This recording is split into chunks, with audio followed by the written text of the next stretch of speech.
பாவக்காய் பொரியல் பலருக்கு ஒரே ப்ராப்ளம், கசப்பு. ஆனா இந்த மெத்தட் ஃபாலோ பண்ணீங்கன்னா சூப்பர் டேஸ்டி பொரியல் கிடைக்கும். இந்த பொரியல் செய்ய பாவக்காய் 2, வெங்காயம் 1, நிலக்கடலை சிறிது, மேலும் தாளிக்க சில ஸ்பைசஸ். முதலில் பாவக்காயை நன்றாக கழுவ வேண்டும். பின்னர் மெல்லிய ஸ்லைஸாக நறுக்கவும்.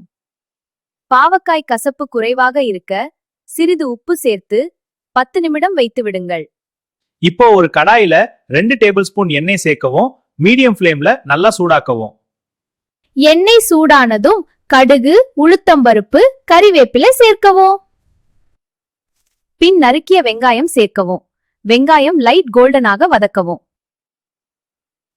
இப்போது நறுக்கிய பாவக்காய் சேர்க்கவும். மஞ்சள் தூள் சேர்க்கவும். இப்போ நிலக்கடலை சேர்க்கவும். இதனால் பொரியல் கிரன்ச்சியாக இருக்கும். இப்போ நல்லா வறுத்து கிறிஸ்பியா வந்தால் சூப்பர் டேஸ்டி பாவக்காய் பொரியல் ரெடி.